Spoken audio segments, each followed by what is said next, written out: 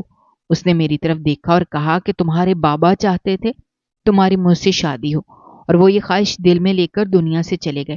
میں چاہتا ہوں کہ تم ان کی آخری خواہش پوری کر دو۔ میں تم سے محبت کرتا ہوں، یہ ترس نہیں ہے، یہ وہ جذبہ ہے جو برسوں سے میرے دل میں محفوظ تھا، اور اب وقت آ گیا ہے کہ اسے حقیقت بنایا جائے۔ میں اس کے باتوں پر حیران رہ گئی۔ واقعی وہ ایک اچھا مرد تھا۔ اس نے میرے ماضی کو قبول کیا، میرے حال کو اپنایا اور میرے مستقبل کی فکر کی۔ اس نے میرا ہاتھ تھاما اور نکاح کا پیغام دیا۔ میں نے ہاں کی اور وہ دن آیا جب اس نے میرے ساتھ نکاح کیا، مجھے اپنی بیوی بنایا اور میری زندگی کو ایک نیا نام دیا۔ ہماری شادی کی رات اس نے میرے ہاتھ پکڑے اور کہا کہ جو کچھ بھی ہوا، جو کچھ بھی گزرا، اس کا ہم کبھی ذکر نہیں کریں گے، نہ کسی خوشی میں، نہ کسی غصے میں، نہ کسی جھگڑے میں۔ ہم اس ماضی کو ہمیشہ کے لیے دفن کر دیں گے۔ ہم اپنی نئی زندگی نئے وعدوں اور نئی امیدوں کے ساتھ شروع کریں گے۔ اس نے مجھ سے یہ وعدہ لیا اور میں نے اس کے سامنے سر جھکا دیا۔ احسان نے کہا تھا کہ شادی کے بعد تمہیں پتہ چل جائے گا مجھے تم سے محبت ہے یا میں نے تم پر ترس کھایا، لیکن واقعی مجھے جلد ہی یہ بات سمجھ آ گئی کہ وہ مجھ سے محبت کرتا ہے۔ مجھے جب بھی ذرا سا بخار ہوتا یا تھوڑی طبیعت بھی خراب ہو جاتی تو وہ فوراً میرے ارد گرد منڈلانے لگتا، مجھے دوا کھلاتا، میرے سر پر ہاتھ رکھتا، میری پسند کی چیزیں لا کر دیتا، اور جب میں خاموش ہو جاتی تو وہ میری آنکھوں میں آنکھیں ڈال کر کہتا، تم بولتی کیوں نہیں ہو؟ تمہاری خاموشی مجھے مار دیتی ہے۔ وہ میری ہر بات مانتا، وہ میری ہر خواہش پوری کرتا، مجھے کسی بھی لمحے اکیلا محسوس نہیں ہونے دیتا تھا۔ اس کے رویے میں کبھی بھی وہ ہمدردی والی جھلک نہیں تھی جو ترس کھانے والے انسان میں ہوتی ہے، بلکہ وہ مجھے میری عزت، میرا مقام اور میرا حق دیتا تھا، اور مجھے یہ احساس دلاتا تھا کہ میں اس کے لیے دنیا کی سب سے خاص عورت ہوں۔ مجھے اب یقین ہو چکا تھا کہ یہ وہی محبت ہے جو احسان کے دل میں برسوں پہلے بھی تھی، اور اب بھی شاید وہ وقت مجھے آزمانے کے لیے آیا تھا۔ شاید میری بدقسمتی مجھے ایک امتحان کے دور سے گزار رہی تھی، لیکن میں کہہ سکتی ہوں کہ میں اس دنیا کی سب سے بدقسمت لڑکی تھی جسے اپنوں نے بیچ دیا، لیکن اب میں اس دنیا کی سب سے خوش قسمت عورت ہوں جسے اس کی بے وفا زندگی کے بعد ایک ایسا شوہر ملا جو ہر لمحے اس کی عزت کرتا ہے، جو ہر پل اس کے ساتھ جیتا ہے۔ میں نے زندگی کا سب کچھ دیکھ لیا، تماشا بھی اور تماشبین بھی، دکھ بھی اور زخم بھی، تنہائی بھی اور خاموشی بھی، لیکن اب جو کچھ میرے پاس ہے وہ ان سب دکھوں کا کفارہ ہے۔ میں نے اپنے رب کا شکر ادا کیا، میں نے ہر رات اس کے حضور سجدے میں جا کر شکر ادا کیا کہ اس نے مجھے وہ سب کچھ دے دیا جس کی کوئی طوائف صرف دعا ہی کر سکتی ہے۔ مجھے وہ عزت ملی جو میں نے کھو دی تھی، مجھے وہ مقام ملا جو میرا خواب بن چکا تھا، اور سب سے بڑھ کر مجھے وہ شوہر ملا جس کی محبت بے مثال تھی۔ میں آج بھی وہ سب کچھ یاد کرتی ہوں جو میرے ساتھ ہوا تھا۔ میں اپنے ماں باپ کی صورت آنکھوں میں لے کر روتی ہوں، کیونکہ وہ مجھے غلط سمجھتے ہوئے اس دنیا سے چلے گئے۔ لیکن میری ہر آنکھ کا آنسو اس وقت ختم ہو جاتا ہے جب میں احسان کے چہرے کو دیکھتی ہوں، کیونکہ اس کے چہرے پر مجھے وہ سکون دکھائی دیتا ہے جو شاید ساری زندگی مجھے نصیب نہیں ہوا۔ میری کہانی ختم ہو چکی ہے، لیکن ایک نیا آغاز ہوا ہے۔ میری کہانی کی آخری سطریں یہی ہیں کہ جو کچھ بھی ہوا، جیسا بھی ہوا، آخر کار اللہ نے مجھے اس دلدل سے نکالا اور مجھے ایک نئی زندگی دی۔ اور میں آج بھی ہر صبح آنکھ کھول کر اپنے رب کا شکر ادا کرتی ہوں کہ اس نے مجھے صرف بچایا نہیں بلکہ عزت بھی دی اور پیار بھی دیا۔ ناظرین، ہماری آج کی یہ کہانی آپ کو کیسی لگی؟ کمنٹ باکس میں اپنی رائے کا اظہار کرنا مت بھولیے گا، اور اگر آپ ہمارے چینل پر نئے ہیں تو چینل کو سبسکرائب کرنا بھی مت بھولیے گا۔ شکریہ۔ اللہ حافظ۔